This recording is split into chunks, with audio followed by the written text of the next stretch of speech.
Thank you very much for your introduction, Dr. Zubrin, and for inviting me here today. And it's nice to see all of you. I have to tell you, getting here today, because apparently I couldn't read a map of a campus, was sort of like a mission to Mars, so I'm glad I arrived. Hopefully I'll get back. I'm really delighted to be here with you. I have just a great enthusiasm and passion for our nation's space program. It's been a little bit disconcerting over the last couple of decades because I think, we've had, presidents with kind of one idea and members of Congress with another idea, and never the twain shall meet. And I think it's really hurt our efforts, and that we could use a little bit of being on the same page. So I'm glad that we're all here today. I have a little bit of a unique perspective on our space subcommittee, actually on our full committee. I don't think that there's anybody else on our committee, and I can't remember whether there's anyone else in the Congress who actually worked in the space program long before I became a lawyer. I was a project engineer at Goddard Space Flight Center, working on first TDRS and Landsat, and then Space Lab. And I worked for a contractor. I worked for Lockheed at the time. And one of the things that I do bring to the committee is that there are occasions when we do, I think, way too much questioning of the science that goes on. And there's not the kind of depth of understanding about the relationship between both the contractor community, the public sector, and then the deeply private sphere, and how all of those interact so that we have and can have a much more, hello, haven't seen you in a while, much more robust space program. And so I think that as we begin to think about this sort of common goal of getting to Mars, that it's going to be really important for us to bring that all together. I'm actually looking forward to, in my choice for President of the United States, for Hillary Clinton, because I do think that she shares at least this vision of the same goal, and I think that she will have the ability to pull both the Congress together and our space program so that we're much more on the same page. When I was at Goddard, I really learned firsthand the complexities of space, both the complexities of technology, but also the complexities of being at the golden hand of the United States House of Representatives. I remind some of our members all the time that I remember when the Congress was going to cancel the Hubble Space Telescope. And the reason that they were is because it was hard, and because it was falling behind, and because it was costly. And I only think today where we would be had they really followed through on that decision. And I think it's an indication of how difficult the work is and how complicated it is to help members of Congress understand that complexity and be willing to invest in it in a way that doesn't harm the science and the work that goes into it. And I share that with you because I think that that's where we are with the idea of Mars. And I say idea of Mars because I don't think it has been fleshed out in the way that it needs to be, either by NASA or by members of Congress. And in fact, if you look at the history, the time that I've been in the Congress, I haven't been in that long, but 8 years, and I came in at the time when the shuttle was coming to its last days, when there were cancellations of programs, when there was no real direction or guidance, and where nobody had a blueprint or a map for anyone, but everybody kept saying, oh, well, maybe, one day we want to go to Mars.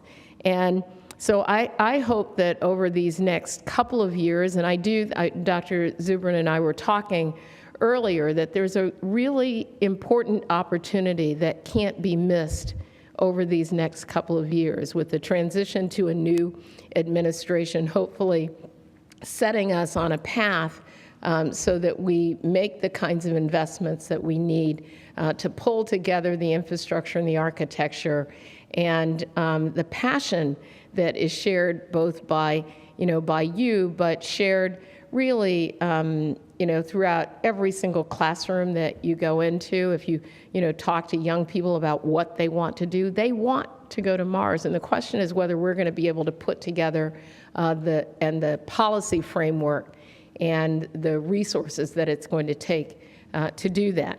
Now, some of you may know that the administration and Congress have been on different pages when it comes to that asteroid retrieval mission. You know that one. And let's just say that difference remains. And I don't think it's going to get resolved in this administration, and I don't think that it's the kind of thing that's going to put us on the same page if we begin a new administration like that. So our research capabilities are really tremendous, and the number of folks who both are in the sort of traditional contracting sphere, but also in the research arena in private institutions have great capacity, and it's the kind of capacity that we didn't know before. It doesn't all come from government, but we also know that government has to play a really integral part in that. And with a budget of, I think, where are we now with our overall NASA budget? I think we're at $19.4 billion. $19.4 billion, the way that it is spread out, does not lend itself necessarily to conceiving a true investment in a mission to Mars that's going to take place in our grandchildren's lifetime. So we have to rethink that. We have to rethink it and I know that it's tough sometimes for people who are mostly in either the academic arena or you're deeply engaged in your projects to think about the politics of it. But the fact is that if we're going to make this happen, all of us in this room have to really think about the politics. And the politics run deep. From people who are members of Congress who have, some project or employer or university in their districts, and what they're concerned about is preserving those jobs and opportunities in their district. They're not necessarily thinking about a multi-mission of a space agency. They're not necessarily thinking about how what happens in an Earth Science division has any relationship to what needs to happen in a Mars exploration. But we have to be the ones to think in that kind of multi-mission environment, because we're going to have to be the ones to convince policymakers. And I can say that because I won't be in Congress come January. So I'm going to be like you. I'll be a citizen lobbyist out there saying we need to go to Mars and we need to be on the same page to do it. But we also know that it's going to require a lot of risk. And those of you who know Congress, you know that Congress is not particularly, risk prone. And the fact is that this kind of work is a lot of risk. And I think sometimes, when you hear either members or even lay persons in the public talking about space, they talk about it like it's like getting up in the morning and brushing your teeth and then going about your business in the day. Because so many of our really hard work has made it seem easy. And I think therein lies the danger. Because if it seems easy but it's not, when things go wrong or they don't go as their plan and there isn't that kind of long-term vision, people get frustrated and they get angry and then they say, why are we funding this? And so I think that we're going to have to do the hard work of both convincing people that it's worth making the investment and that it's doable, but also helping them to understand the real risk, but the larger reward at the end of the day for Mars exploration. Um, I was, as I was coming here today, I was reminded that several months, well, I guess it was maybe a year ago, when or more than that, the Curiosity rover landed. And I was over at Goddard Space Flight Center, and I was with a group of students. They were in the middle of the night. They were, elementary and middle school students. And when the screen came up and they watched that rover land, first there was silence, and then there was absolute elation. And what that told me is that we have a generation there that is just chomping at the bit to do this work. And the question is how we're going to be able to keep them engaged. What are we going to do to make sure that this next generation, as it's inspired, has the capacity to live up to those dreams? And I think to successfully address the challenges that are no doubt inherent in space exploration, that both NASA and when I say NASA, by the way, because I came out of the sort of private contractor sector, I don't mean just the agency. I mean the community of people who do work that's related to space exploration. But we'll have to foster as well the kind of international cooperation that's going to be absolutely necessary for us to achieve our goals, because that $19.4 billion that doesn't appear to be going, maybe it'll go, 0.1 billion more, but it's not going to carry us all the way. And so we have to think about the work that's ahead in the context of partners in the international community and our partners all across this country. But NASA is going to have to take the lead, and the United States is going to have to take that lead. And don't we want to? After all, why would we want to lose that kind of preeminence? So I believe that we're equal to the task. I was talking with my good friend Hillary's team about coming here today, because she has even, in the context of a presidential campaign, you don't necessarily expect that a presidential candidate is going to articulate a full vision for space exploration. Maybe for other areas of the economy, maybe for foreign policy, but not necessarily space exploration. But she has, and she has expressed her, full commitment. And part of it is because she believes that the goal of going to Mars is really helpful to our economy, and it's helpful to our education system, and that it helps to, continue this idea that we are, always, and as Americans, always in pursuit of whatever that next challenge is. And so I'm really, hopeful that come January, that we will be able to find the kind of same-mindedness that is necessary, and that we won't spend, like we did, frankly, in the beginning of this administration. I think we spent the better part of at least half of the first first term battling between Congress and the administration about the overall space program. And I just don't think right now that we can afford to do that. We need to start off right at the beginning on the same page about what it's going to take, looking at what we have available to us and figuring out in short order how we need to build upon that so that we create the tools that are necessary to end ourselves at Mars. I have been fond of saying on my committee, I don't know if I really mean it seriously, that I really do want to go to Mars, and I'm one of those people who doesn't necessarily believe that I have to come back in order to make it a success. But we want that to be a success. And I know that's a debate as well. How do you pursue technology so that there's a there and back? Or do you pursue the technology knowing that there will be another opportunity. And this becomes both an ethical challenge for Congress, but it becomes a real challenge for the technical and the scientific community. I think I'm going to stop there and maybe have a chance to take a couple of questions to the extent that I can. I want you to know how important the work is that you do in thinking this through, and some of you just as citizens, some of you as researchers, others of you who've thought about Mars for a very, very long time.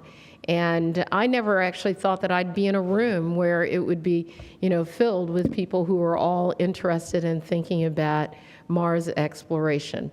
And so that in itself says that we are in a different place, but the opportunity is very short. And lastly, I want to say something about technology, because I think one of the failures of the Congress is that when we fund big projects and big ideas, that sometimes we can stretch them over such a long period of time that, in fact, we actually waste more than if we would just go in there full force and do it. That argument from me has not won on our committee, but I do believe that it's true. I think you can look at one program after another, and you know that because of funding considerations, that when they get stretched, when they should have taken a couple of years and they get stretched over a decade, the technology changes, you're constantly reinventing things, and at the end of the day, you actually do end up spending more than you would have if you had just made the investment in the first place. And so I think it's going to be really important for the future for us to develop a full book, a menu, if you will, of the things that NASA is going to work on and be committed to, ways in which the international community and the private sector are going to contribute to that, and then not take on things that we're not really willing to buy into. And so that will be the challenge for us, to argue that Mars is indeed worth buying into. And with that, I thank you very much.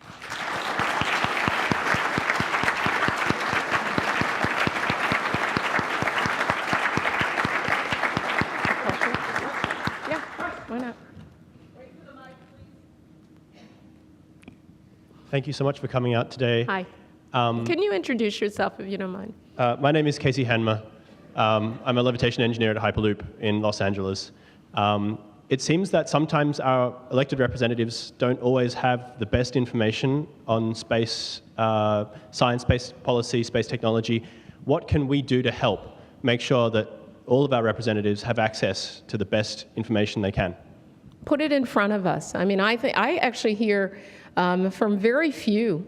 I hear obviously from the, in the larger programs, the larger contractor community, but I hear very little, frankly, from our research community and academia. I hear very little from our, people who are individual researchers and people who work in technology, or even just, folks who are passionate about Mars and have some deep knowledge and experience. And I will, end where I began, and it is that we also have to recognize that not all members of Congress, in particular, have deep technical capability.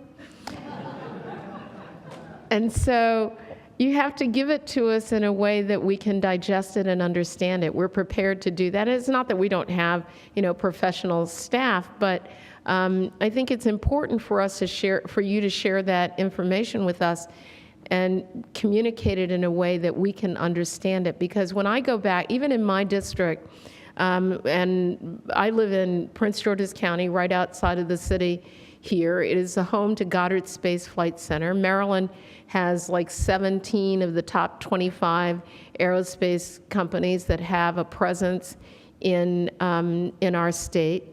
And there's almost not a day when I'm out in the public that I go out and people say, why are we funding the space program? And these are jobs that are in our community, and my constituents are asking me that, and I have to have the ability to tell them why. I have to have the ability to say why going to Mars will make a difference for people here on Earth. I have to have the ability to say why it is that exploring the great universe gives us the capacity to make better decisions here on Earth about our environment, about our climate, about our medical research. I mean, all of those things. And I've gone through the the challenge of trying to address those questions. But members of Congress have to have information that they can understand and digest, because for us, it's about what's going to happen in that next election. And are our constituents going to understand why I've decided to commit $19.4 billion to space when we need to fund a highway or a school? Other questions? Hi. Thank you very much for coming up. Bob Terry, Mars Society member, Civil Air Patrol specialist in aerospace education.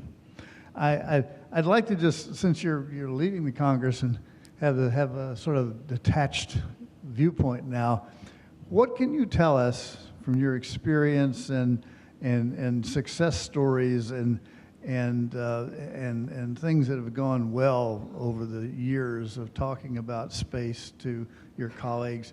What are the real secrets of engendering long-term thinking in that body called the Congress? Where are the sweet spots to get that to happen? Wow, what a question. So when I came to Congress, unlike a lot of members, I actually wanted to be on the Science Committee. I mean, it was a real choice. I wanted to be there because I think that science is or should be a place where you're allowed to think about the future. And so I wanted to be on the Science Committee. And I remember there were times when I was offered the opportunity to go to, one of those big committees. And I said, no, I want to stay on the Science Committee because it really is about the future. I think a lot of folks both in the House and the Senate use those committees as kind of jumping off points.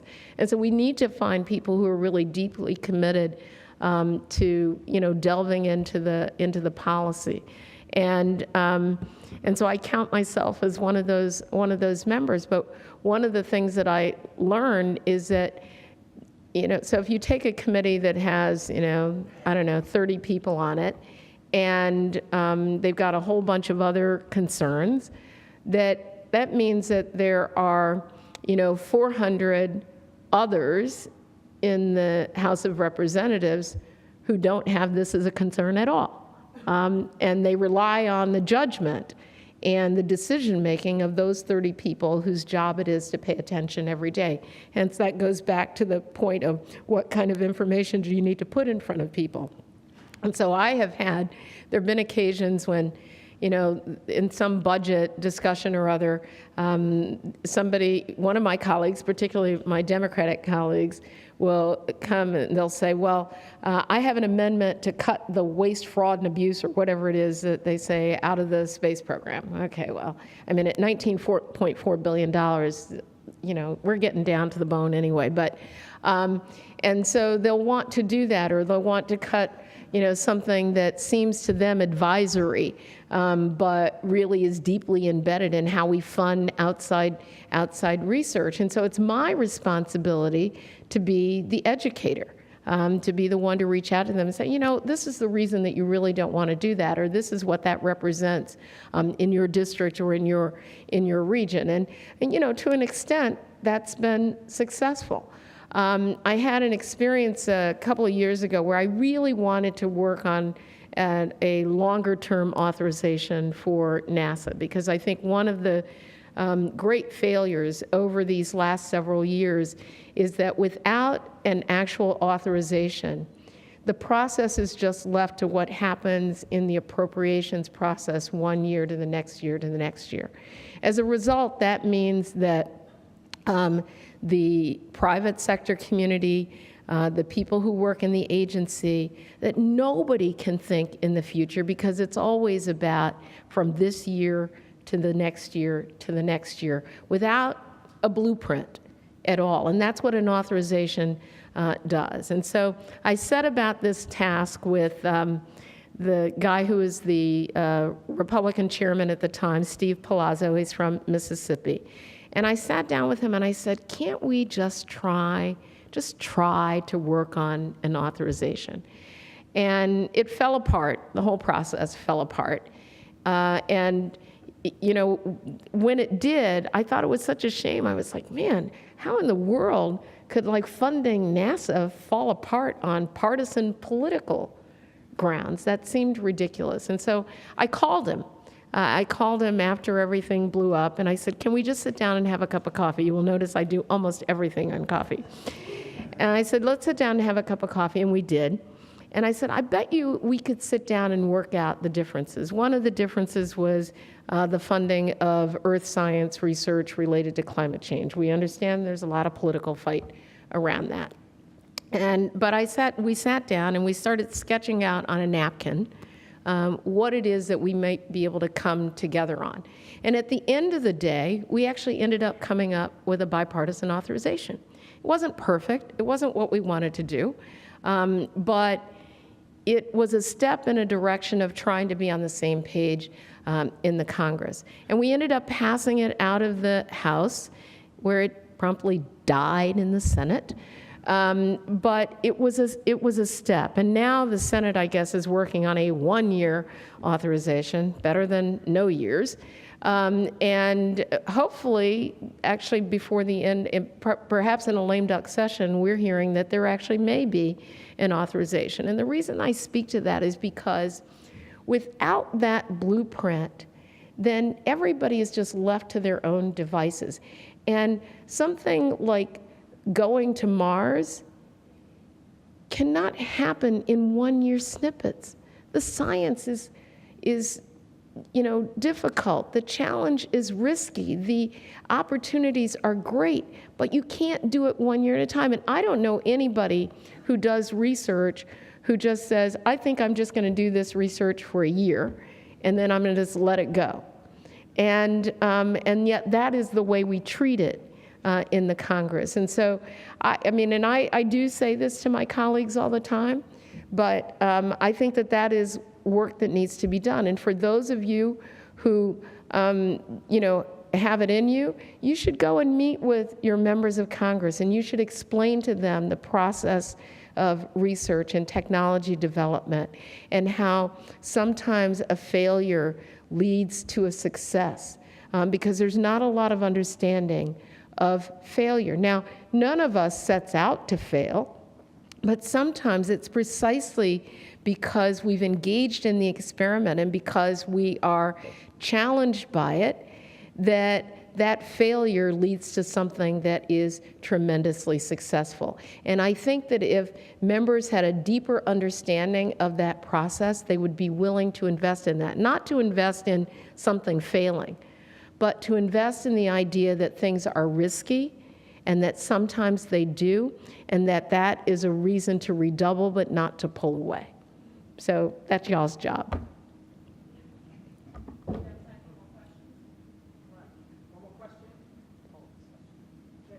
Yes.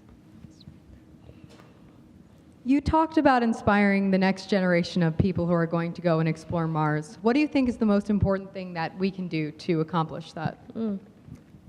Well, our pre-K, I'll say pre-K because it should be pre-K, but pre-K to 12 system is not a shining light for the kind of investment that we need to make. The National Science Foundation did some research a few years ago on when it is that young people either gain or lose an interest in the STEM fields that will allow them to go into this work, or the creative ideas and development that they need. And what they found is that right around fourth grade, particularly for girls and for children of color, that right around fourth grade is when they decide that they're either good at math or bad at math, or good at science or bad at science, in fourth grade. And yet, most of the education that we do to try to keep young people in those fields doesn't really happen until, if we're lucky, middle school and maybe high school. And that's too late because we've already lost those young people. I will say the other thing is not recognizing that the creative mind that is needed to take on these challenges requires the left brain and the right brain. And our education system has been directed toward either you're going to be a left brain thinker or a right brain thinker, and never the twain shall meet. And so that mindset has to change in K-12 education. It really does. And I think on our science committee, we tried to do some things around education, but the Department of Education is pretty disaggregated from the science community, except in some divisions, and that needs to be pulled together. And I mean, that's a shorthand answer, but I do think it requires a complete rethinking of the pre-K to 12 system. Thank you very much. Thanks.